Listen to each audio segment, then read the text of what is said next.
fica de pé. Vamos abrir nossa Bíblia no livro do Apocalipse, capítulo 3. Livro do Apocalipse, capítulo 3. Queria pedir aos irmãos, antes que eu lesse, que alguns irmãos que estão mais atrás ocupassem os lugares da frente, por favor.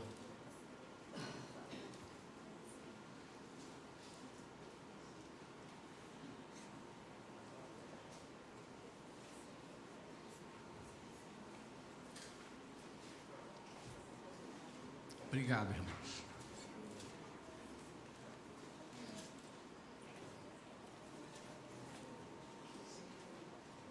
Apocalipse capítulo 3. Vamos ler os 6 primeiros versículos.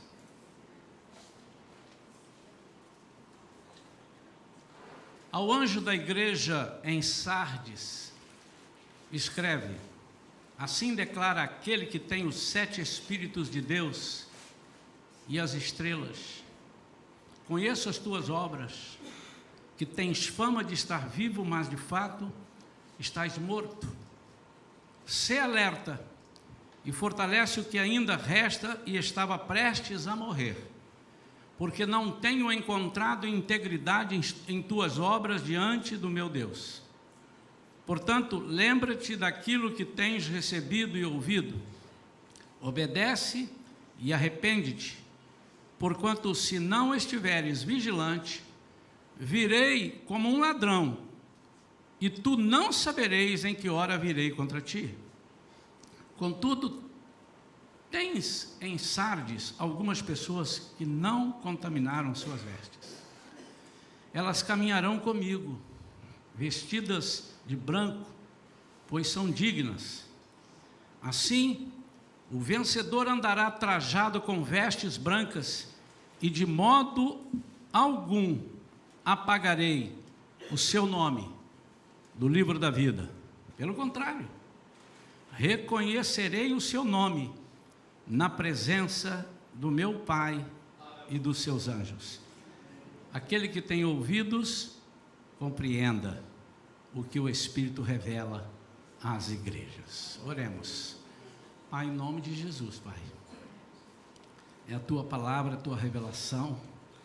E essa revelação, literalmente, quando tu revelas a João lá na ilha de Patmos, num dia de domingo, Senhor, o Senhor aparece a ele e fala a tua preocupação com as igrejas, num ato profético, profetizando não aquelas igrejas daquele tempo, mas profetizando pelo que viria até a tua volta, Pai. E nós queremos compreender, queremos entender que nessa carta o que o Senhor diz para nós e qual a consciência que devemos ter, qual a atitude que devemos tomar. Tudo isso, Senhor, esperamos nesta manhã, em nome de Jesus. Amém. Os irmãos podem estar assentados.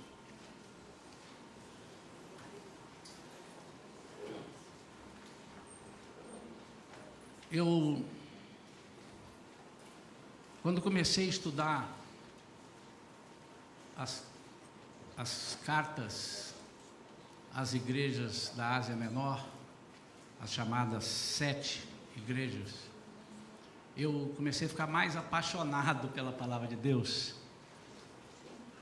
Havia um mito, e há ainda um mito, mas na minha vida havia, de que Apocalipse é um livro só para doutor em teologia.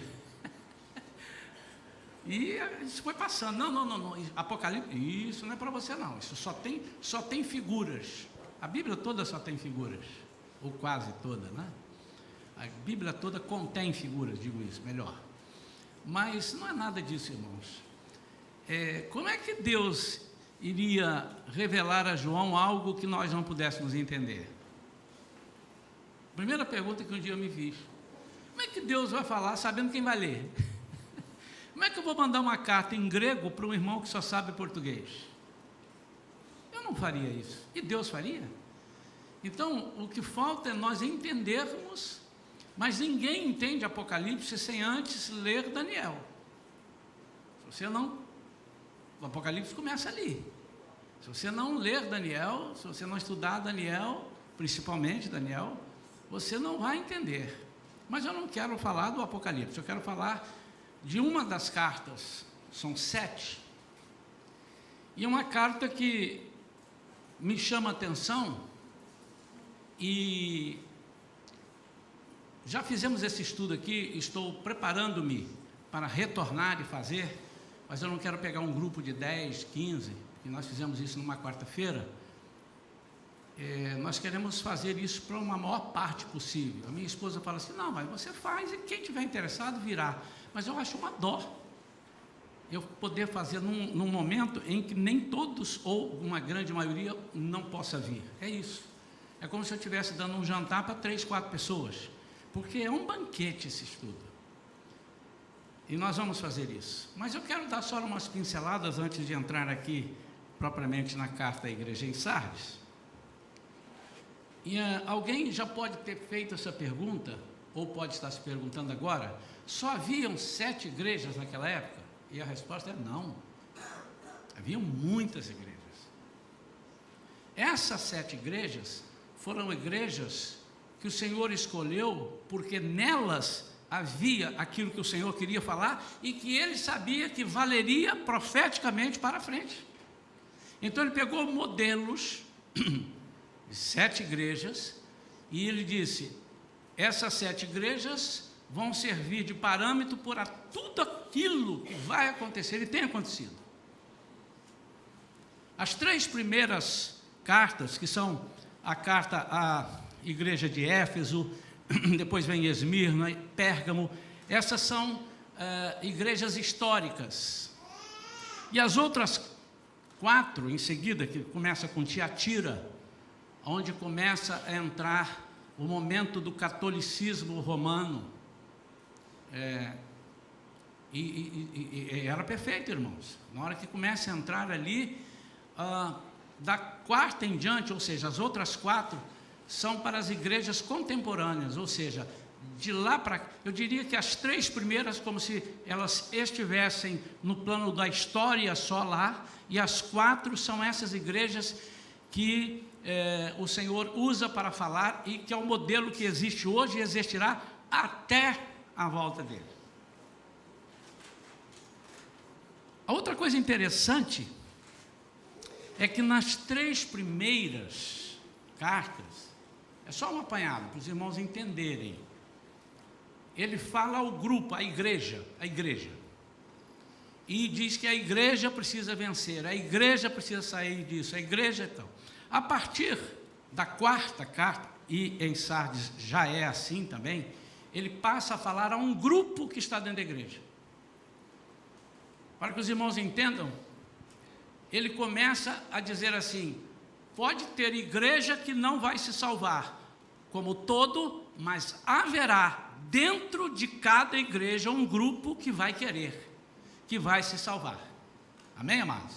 Por isso que nós ouvimos hoje dizer assim, não, tem gente aqui nessa igreja que pode não subir, tem gente na outra igreja que pode subir, e é verdade.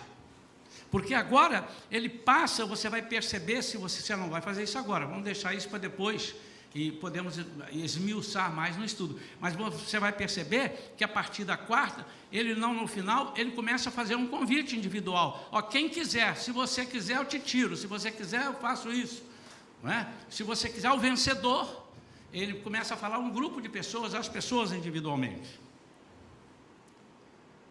E o título dessa mensagem que eu coloquei hoje foi Falando aos Santificados. Então,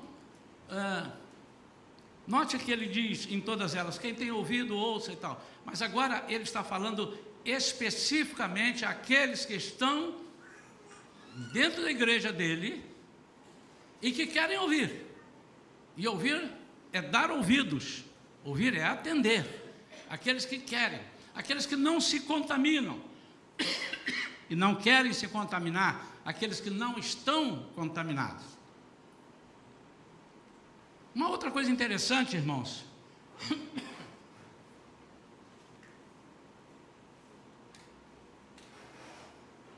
Uma outra coisa interessante é que nas 3 primeiras cartas, Satanás ele entra com uma tática e depois ele muda a tática. As 3 primeiras igrejas, Satanás tenta destruir a igreja, com guerra, então o negócio é mais violento. A partir da 4ª, ele disse, bom, eu já não consegui, então eu vou mudar a tática. Ele entra dentro da igreja.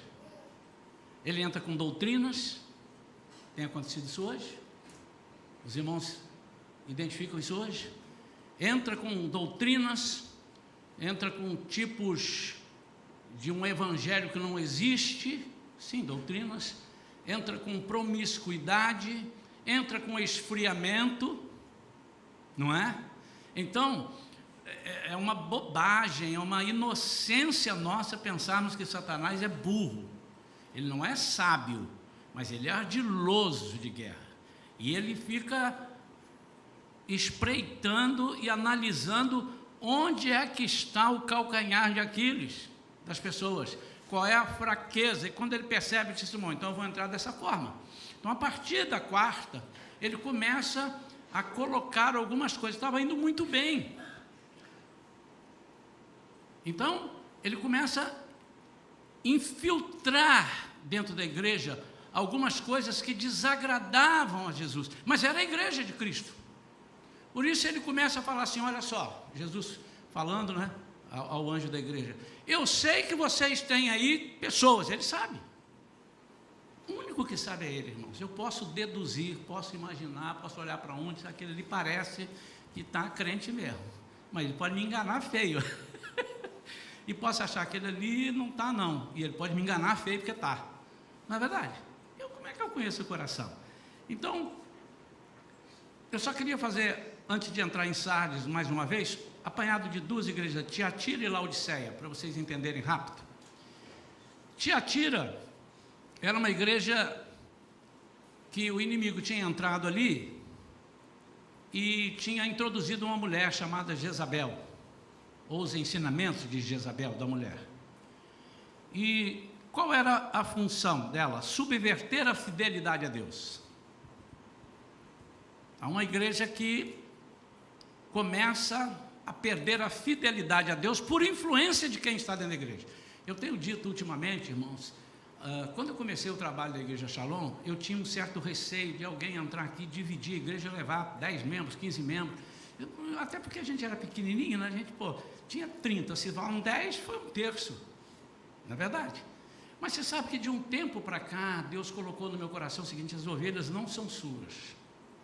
Então, se alguém levar, vai prestar conta comigo. Como nenhum patrimônio aqui é seu, né? Se alguém levar uma caixa de som, roubar, eu vou ficar muito triste, não é verdade? Mas ele vai ter com Deus, a mão dele vai ter alguma coisa na mão dele que ele vai ter que lembrar e pedir perdão. Mas o medo que eu tenho, a preocupação que eu tenho, é de ser introduzido dentro da igreja uma outra igreja, com ensinamentos de homens e não de Deus. Então ela subvertia a fidelidade a Deus. Não vamos entrar nos detalhes, só vou mostrar o que é e vamos estudar essas 7 cartas depois.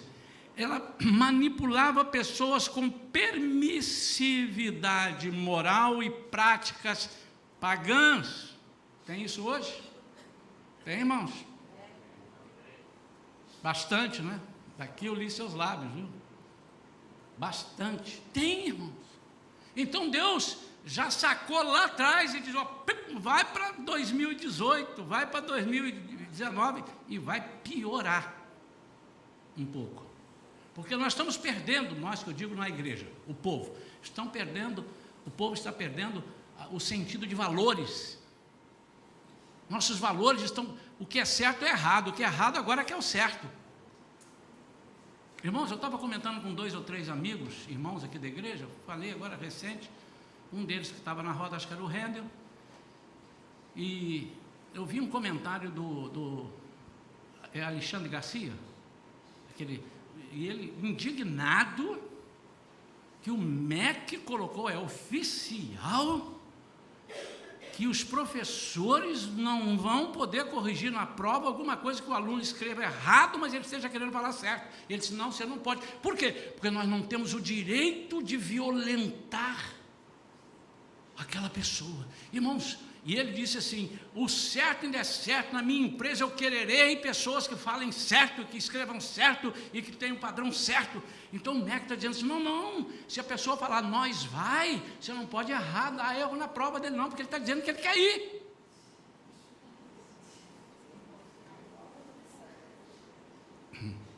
Isso está entrando dentro da igreja, irmãos. Não chama a atenção do irmão ali, que se você chamar, você não conhece o irmão. Ele vai embora. Agora o pior não é ele ir embora, o pior é que uns 10 vão com ele sem saber porque que ele está indo embora. Mas ele vai embora. Então, alguma coisa. E eles acreditam mais no irmão do que na liderança, no pastor ou nos outros irmãos que estão levando a sério o negócio. E vai. São valores que estão subvertidos, pervertidos. Essa igreja de Tiatira começou assim. A idolatria e o materialismo eram os mais expressivas tentações em Tiatira. Será que nós temos hoje idolatria na igreja? Temos ou não temos? Sim. Aqui nós não adoramos São Pedro, São João, São Sebastião, não. Mas há outras idolatrias aqui. Há pessoas que por um bem seu, ele deixa de fazer aquilo que Deus está falando aqui na igreja, por uma ação, por alguma coisa, ele idolatra tanto que Deus fica em segundo plano. Vamos passar disso. Laodiceia é outra igreja que eu quero comentar. Ele escreve a quem aceita a correção. Tiatira, ele escreve a quem não segue os ensinamentos de Jezabel. Então, quem não segue? Porque ele está falando individual agora. Se tiver um só, ele vai salvar um. Laodiceia, a quem aceita a correção.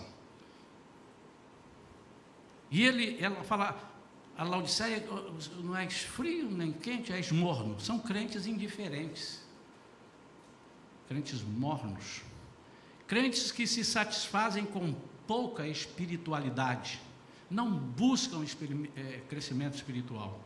Crentes independentes, como tem. Eu estou rico, não preciso de nada. Está lá na carta à igreja de Laodiceia. Sou rico, não preciso de nada. E ele diz, você não sabe que você é mais pobre do que pensa. E às vezes nós achamos que somos ricos espiritualmente. E nem lemos a Bíblia. Levamos chulapada do diabo o tempo todo. Você imaginou? Eu fico imaginando um advogado defendendo uma pessoa e não conhecendo a lei. Mas sendo muito íntimo da pessoa e tal, e aí ele vai citar algo, aí o promotor manda lá, artigo não sei o que, aí ele não sabe o que ele está falando. Aí ele entra com, isso é perseguição, você não gostou de mim, porque não conhece a lei. Não tem nenhuma alusão aí, eu estou dizendo que acontece isso, não é? Quando nós não conhecemos a palavra, nós erramos. Quem disse isso, não fique zangado comigo, porque quem disse foi Jesus. Vocês erram porque não conhecem a palavra. Como é que eu posso defender Jesus se eu não conheço a palavra? Mas não é conhecer como alguns filósofos conhecem a Bíblia, é conhecer de ter intimidade com ela e aplicá-la na sua vida. Então, Laodiceia, Jesus está falando àqueles que aceitam correção, porque estão uns que não aceitam correção, acham que... E está aí agora, esse exemplo que eu dei, do Ministério da Educação. Está aí para quem quiser ver, procure lá, Alexandre Garcia falando sobre isso e tal, ele vai ver, vai mostrar. Irmãos, isso é um absurdo. E dentro da igreja, nós achamos o seguinte, ninguém manda em ninguém, eu sou dono do meu nariz.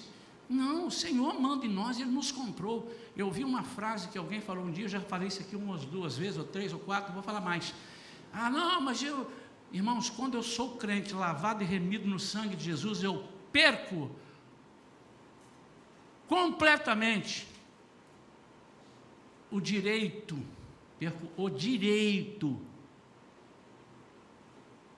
de ter a escolha. O direito, eu estou falando direito, legalidade.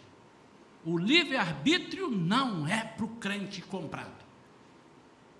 O livre-arbítrio é para quem não tem Jesus e ele arbitra. Eu quero Jesus ou não quero Jesus, e ele escolhe. Escolha. Eu coloco a vida e a morte. E ele ainda diz, escolha a vida. Mas se você quiser, pode escolher a morte. Você tem o livre-arbítrio. Mas depois que você comprou, você é comprado, ele é seu dono. Você não pode falar, eu decidi dessa forma. Você não tem que decidir. É você quem decide agora? Não é o negócio? Mas o assunto não é esse. Vamos lá. Igreja de Sardes, ele está falando a um grupo de pessoas. E ele está falando a quem? A quem não se contaminou. Mas antes ele começa aqui e dizendo: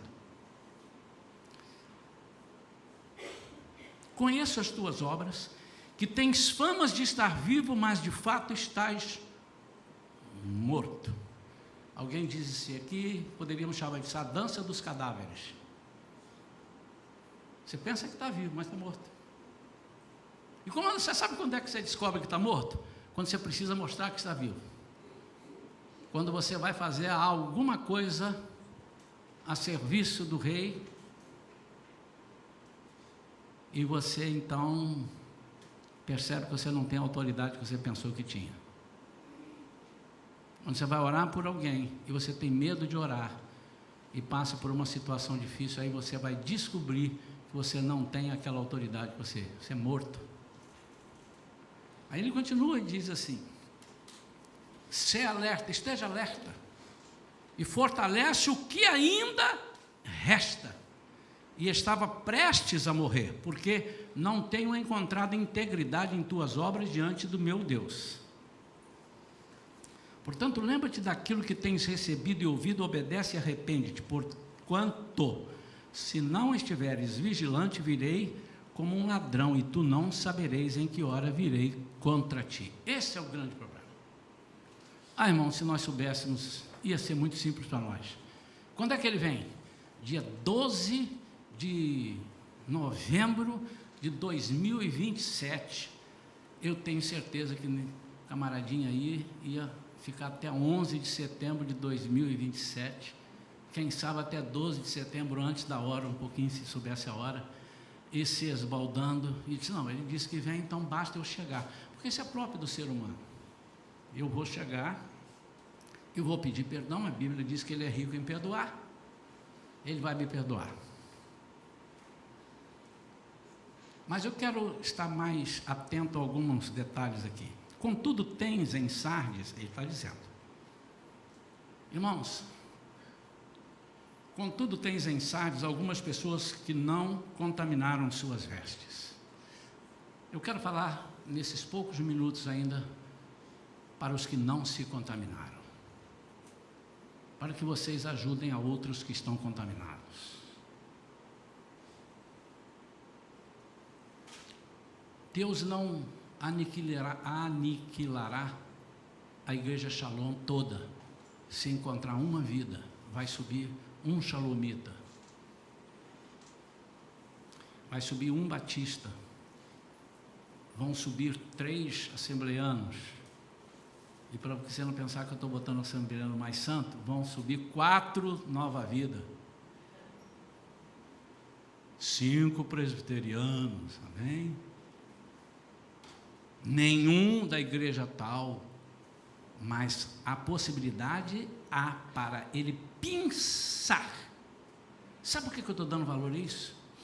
É porque você não pode andar segundo a maré. Você está aqui para dar conta diante de Deus, a sua conta. Você não está aqui para olhar o que os outros estão fazendo de errado. Você está aqui para olhar o que estão fazendo de certo. Você não está aqui para copiar aqueles que estão frios. Você está aqui para copiar aqueles que estão quentes. Você não está aqui para olhar os maus exemplos e dizer, já que ele fez. Não, você está aqui para dizer assim, que exemplo, eu quero ser como ele. Você não está aqui para dizer aqui, mas está todo mundo frio. Você está aqui para dizer assim, quantos quentes estão aqui? Há pessoas que dirigem a sua vida e o leme é levado de acordo com o que ele observa. Fulano vai, fulano vai, então eu vou. Outra situação, já saíram 5, eu também vou sair, mas ficaram 95.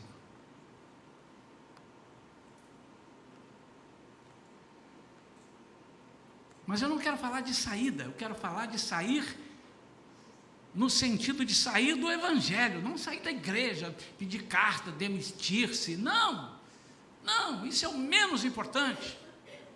Eu quero falar daqueles que estão aqui, estão saindo da presença de Deus, daqueles que estão aqui não estão percebendo que ainda há alguns que não dobraram os seus joelhos diante da idolatria. Elias estava lá todo garboso e infante dentro da caverna, dizendo, mas eu sou aqui, só eu, e só eu. Estão há 7.000 que não dobraram os seus joelhos, Elias, acorda. Nós temos que olhar, porque há pessoas querendo, e o que às vezes nós fazemos, irmãos, é apagar o fogo daquele que está com fogo. Alguma coisa nós fazemos, alguma coisa fizemos para que alguns que estavam indo tão bem não estão mais. Direta ou indiretamente nós fizemos, isso você não tenha dúvida. Diretamente, quando nós com nossas atitudes afrontamos, abordamos ou falamos alguma coisa. Indiretamente, quando nós não ajudamos a dar o alimento e ele vai buscar um alimento fora e lá ele come um alimento podre. Indiretamente somos responsáveis.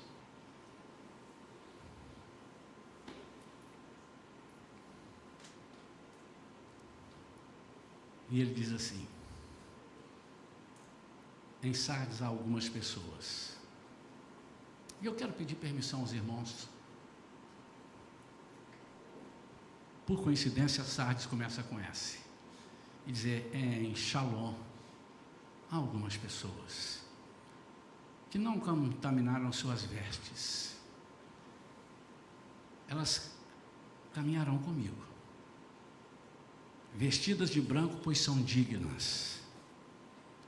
Assim, o vencedor, essas pessoas que continuarem andando, andará trajado com vestes brancas e de modo algum apagarei o seu nome do livro da vida. Deixa eu te dar uma explicação.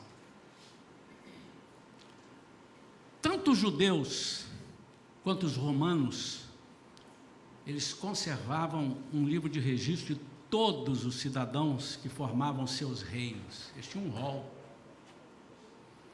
E, portanto, tinham direitos e deveres a zelar. E, se por infringir a lei um cidadão tivesse seu nome apagado do livro,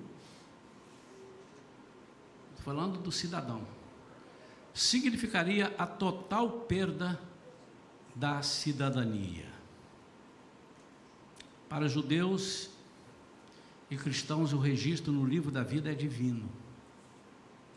E quem possui a vida eterna tem a graça da perseverança durante a sua caminhada terrestre. Isso é a observação dos teólogos nas anotações da Bíblia King James. Quem está com ela aí, o item 2, embaixo, do capítulo 3, está dizendo. E ele dá os textos todos referentes a isso. Sabe o que Jesus está dizendo para mim, para você e para cada um de nós? Jesus está dizendo o seguinte, eu tenho encontrado aqui pessoas, deixa eu dizer antes, por que eu estou hoje, eu quero frisar mais aqueles que estão com as vestes brancas, aqueles que estão agradando a Deus, para dizer assim, não desanima não, filho, porque já teve um momento na sua vida que você quis desanimar. Eu já tive. Você não é melhor que eu, também não é pior que eu. Somos iguais, somos humanos. Você pensa que o pastor é extraterrestre, não é? Desanimar, não é possível, não, assim não dá, é possível, porque a nossa intenção é que todos se salvem. A de Jesus muito antes do que nós, é essa a intenção dele, é que todos se salvem. E bate um desânimo na gente, irmãos. Quando a gente começa a ver um monte de coisa errada, pessoas buscando outros deuses, ou não buscando o nosso Deus, às vezes ele não está buscando outros deuses, mas também não está buscando o nosso, e ele é morno, ele fica ali, ele está mortinho, se empurrar ele cai. E a gente vendo aquilo, dá uma tristeza na alma, parece que nós estamos trabalhando em vão, parece que nós estamos ensinando em vão, não é assim? Vocês, professores, nas classes, meu Deus, mas parece que aquela pessoa ali é impermeável, a palavra bate e escorre, não penetra. E dá um desânimo mesmo, irmãos. As pessoas parecem que, tanto faz, tanto fez, não é? Então ele está falando para mim e para você, essas pessoas, e eu me julgo uma delas. E não me julguem por me julgar uma delas. Eu me julgo. E ele está dizendo assim, calma, eu estou vendo isso tudo. E você sabe o que ele está dizendo? Eu não tirarei a sua cidadania. Abra em Filipenses 3:20, a Bíblia diz, o apóstolo Paulo falando aos filipenses, que nós somos o quê? Cidadãos da onde? Do céu. Eu não ouvi, 1, 2, 3, para sair na gravação. Cidadãos, foi fraco. 1, 2 e já? O céu foi mais alto, porque está realmente mais alto. Mas é verdade, somos cidadãos dos céus. Isso significa tirar a cidadania. Ele não está dizendo assim, eu vou tirar a sua salvação. Eu não quero nem entrar nesse detalhe, irmãos. Eu tenho as minhas convicções, ensino para a igreja. Ele está falando muito mais que isso. Vamos lá. Tanto os judeus, espera aí, deixa o Filipenses aí, tá? Tanto os judeus quanto os romanos conservavam um livro de registro de todos os cidadãos que formavam seus reinos e, portanto, tinham direitos e deveres a zelar. Se por infringir a lei, um cidadão tivesse seu nome apagado do livro, significaria total o quê? Perda da cidadania. Mas ele não matava a pessoa. Mata e joga na cova. Não, perdeu a cidadania. Sabe o que você é? Indigente. Eu não sei o que é pior, se é morrer ou se é indigente. Acho que é indigente. Sabe o que está dizendo aqui? Se você está trabalhando, está com as vestes brancas, eu estou vendo o seu interesse, e por conseguinte ele está falando para os que não são, o contrário do que ele vai falar para você, eu não tirarei a sua cidadania. Em outras palavras, ele diz, no entanto, a nossa cidadania é dos céus, de onde aguardamos com grande expectativa o Salvador, o Senhor Jesus Cristo. Eu não tirarei a sua cidadania. Cidadania são direitos aqui.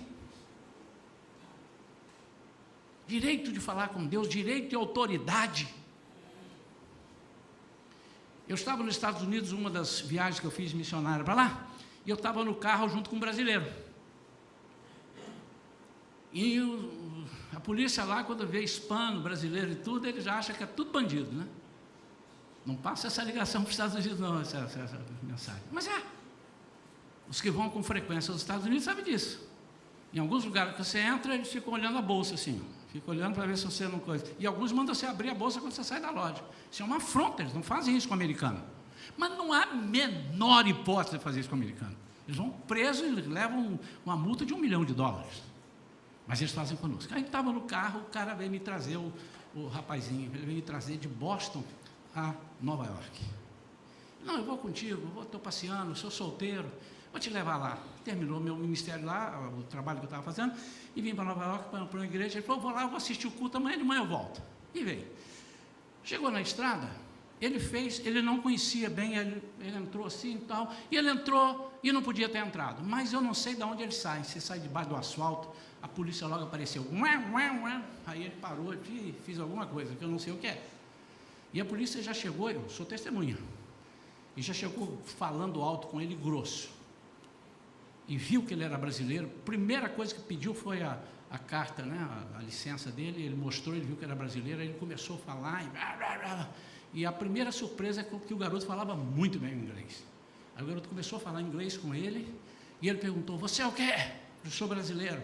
E ele começou a falar, aí ele disse assim, atenção, eu sou um cidadão americano. Aí pegou a outra carta e mostrou, aqui. Cuidado. E ele usou uma palavra que a gente brinca lá com os meus parentes, que eu estava na casa deles. Discrimination. Polícia deu, eu vi. A polícia deu um passo atrás, fez assim, I'm sorry. Ele estava falando com um cidadão americano. Ele era brasileiro, mas ele era um cidadão americano. Ele está dizendo assim, eu tenho direitos de, no mínimo, você falar direito comigo, igual você fala com o americano. Vamos para a Bíblia? Prendem Paulo e rebentem no chicote. Paulo e Silas. Estão lá. Aí estão lá. E Paulo e Silas glorificando a Deus. Aí por volta da meia-noite, quando eles estavam glorificando, as cadeias se abrem, os irmãos conhecem. Então, acontece aquele louvor bonito, aquilo, a libertação, parará. Aí os que prenderam souberam, rapaz, você não sabe o que aconteceu ontem, o culto pentecostal na cadeia. É mesmo de quem? Paulo e Silas. Mas quem são eles? Você não sabe da maior. Paulo é um cidadão romano. Cidadão romano sujou. Está na Bíblia, irmãos. Quem conhece a Bíblia já sabe o que eu estou falando. Quem não conhece, depois você vai ler lá em Atos 16, se não me engano. Enfim, não procure agora, por favor, para você não perder aqui. Enfim, a prisão de Paulo e Silas. Aí ele vai e chega em Paulo e Silas e diz assim, aqui, está tudo certo, tá? Tudo certinho. Pode ir embora. Aí Paulo e Silas, nós somos cidadãos romanos. Você não me perguntou antes. Eu tenho direitos e deveres. Fiz nada que infringisse a minha cidadania. E você vai ter que falar na frente de todo mundo. Você vai ter que vir pedir perdão na frente de todo mundo. Como é dado aos romanos. Eu sou um romano também. Ele era judeu, mas por cidadania ele tinha um título de cidadão romano. Bem? Romano.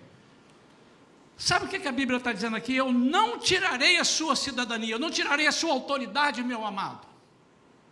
Você pensa que está sofrendo, você pensa que tudo é em vão, você pensa que está orando não está valendo nada, você pensa que você está vindo à igreja não está valendo nada, você pensa que você está falando e não está acontecendo nada. Pode não estar acontecendo com uns e outros, mas está acontecendo com a sua vida, porque Jesus está dizendo assim, contudo, tens em Sardes algumas pessoas que não contaminaram suas vestes. Alguém vai dar um aleluia! Não é que aleluia, bicho. Vocês foram pegos de surpresas. Elas caminharão comigo. Irmão, só que elas caminharão comigo já dá outra mensagem. Meu Deus! Moisés está lá no deserto e diz, pode ir caminhando, vai caminhando, vou levar vocês para a terra prometida. Tem um anjão, o melhor anjo que eu tenho aqui, o anjo 5 estrelas. Vai. Não nos faça sair daqui se o Senhor não for conosco. Você imaginou o que é caminhar com Jesus, irmão? É certeza de libertação, certeza de ajuda, certeza de presença do Espírito. Certeza dele ser a sua bandeira, porque diz a Bíblia que ele é a nossa bandeira. É o Jeová Nissi, ele vem na frente. Quando o bandido olha, sai que povo atrás. Eu não sei quem está atrás, mas eu sei quem está na frente. Mas o povo que está atrás é muito fraquinho. Mas o problema é a gente passar dali.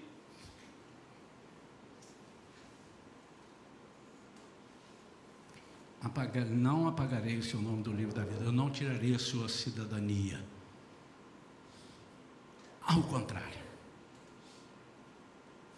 Reconhecerei o seu nome na presença do meu Pai e dos seus anjos. Preste atenção que aqui ele inverte.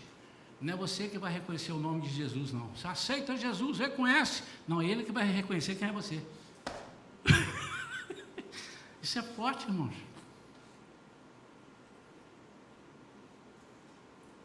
Deus. Está vindo ali a Débora. Débora. Anjos. Débora, eu morri por ela. Pastor, onde é que está isso? Jesus, vinde benditos do meu Pai, recebei por herança aquilo que vos está preparado desde antes da fundação do mundo. Isso é o quê? Tapete vermelho. Quem está falando? Rei. A Bíblia é linda, irmãos. A gente é que às vezes não quer ler, mas está aqui.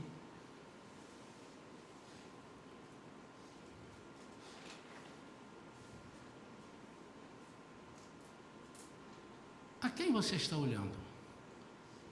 Aos que estão sujando as suas vestes, aos que têm as suas vestes brancas. E branca não é só sem pecado, é fidelidade, é confirmação, é não querer se desviar nem para a direita nem para a esquerda. Branca, em outras palavras, são as vestes que nós estaremos e só com elas poderemos entrar no céu.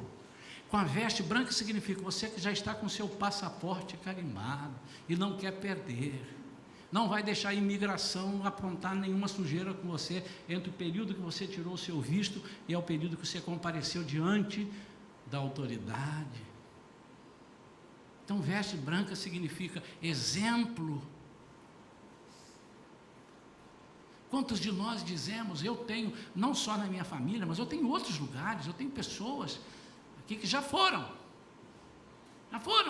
morreram, pessoas que eu conheci, e disse assim, quanto ensinamento, quanta fé eu aprendi a ter com aquela pessoa. Vestes brancas. Porque a veste branca, eu vou repetir, mas veste branca, você está dizendo que não tem, veste branca é sem nenhum pecado, nós somos pecadores, nós não temos o pecado original porque Jesus morreu por nós, mas a cada dia pecamos, nós não devemos ser contumazes pecadores, ou seja, aquele que gosta de fazer e tal, e continua, mas pecados, porque o nosso corpo ainda é um corpo insuficiente e falho, mas a veste branca significa, estou fechado com Ele, e isso influencia pessoas. Então, o meu desejo é, nesta igreja, como pastor, ter pessoas que influenciam. Voltamos a falar nisso depois de alguns meses. A quem você está influenciando? Será que se eu te perguntasse nessa manhã, a quem você está influenciando, você poderia dizer, estou influenciando e muito bem as pessoas a virem para o reino. Ou você pode dizer, estou influenciando ficarem em casa, ficarem fora da palavra, não virem nos cultos de crescimento, porque não precisamos. E já sabemos o que sabemos. Vestes brancas, vestes que influenciam.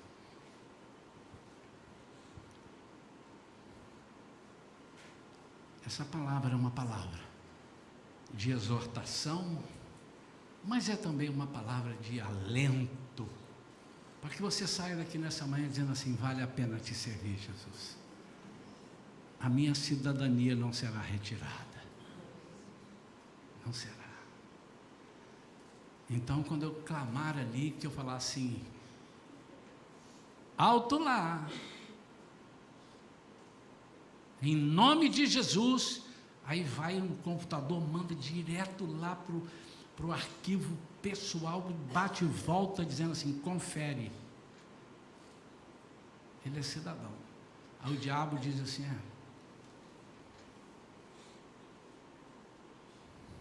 eu contei aqui do irmão pastor Washington, muita gente conheceu o pastor Washington, conhece, ele não faleceu ainda não.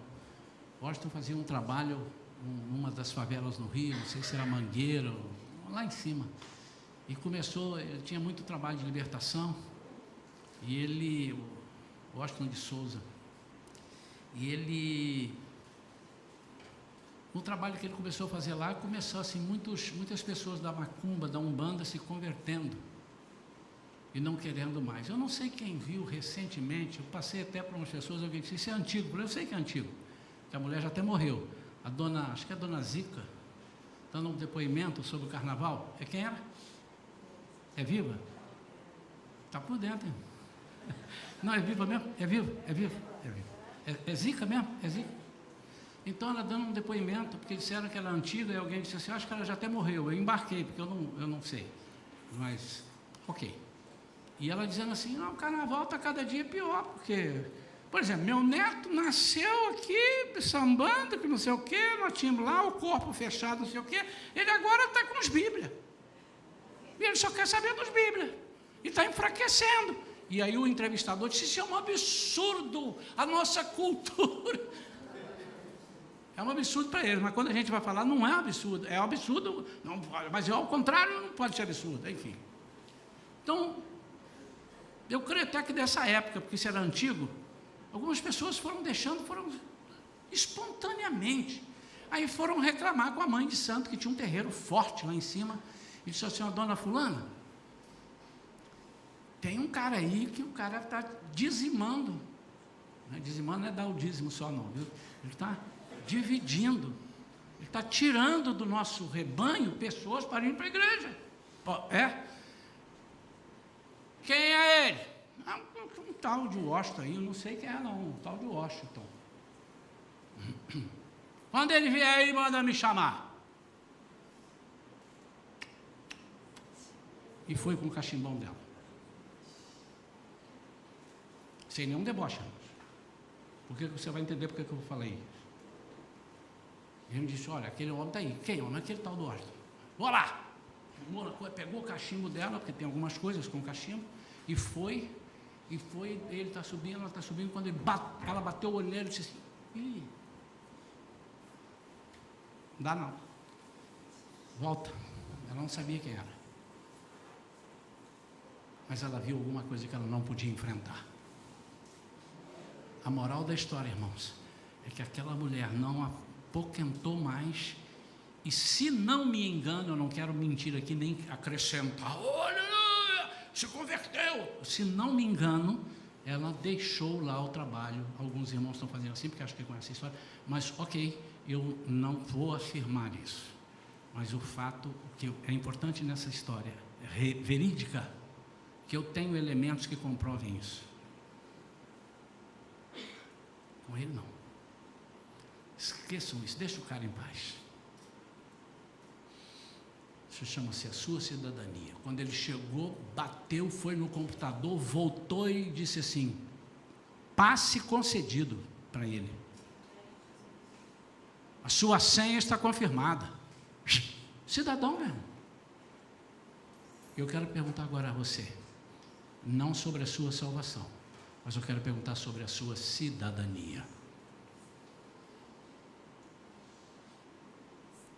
Sobre a sua cidadania. Ela está em dia? Ela está renovada? Você sabia que você que é cidadão americano, tem lá o green card e tem tal, você tem que ir lá. Aí você pode morar em qualquer lugar, mas de tempos em tempos, não é assim? Você tem que ir lá dar uma confirmada sobre que é assim. E tal, estou aqui. Você tem confirmado a sua cidadania com Deus? Como é que é isso? Você tem renovado isso? Ou você deitou na cidadania e agora você é daqueles que estão do lado de lá? Da igreja de Sardes. Que pensa que está vivo, pensa que é cidadão. Mas quando você for buscar o seu documento, você vai ver que ele está vencido. Morto. Quero orar pela sua vida. Vamos ficar de pé, queridos.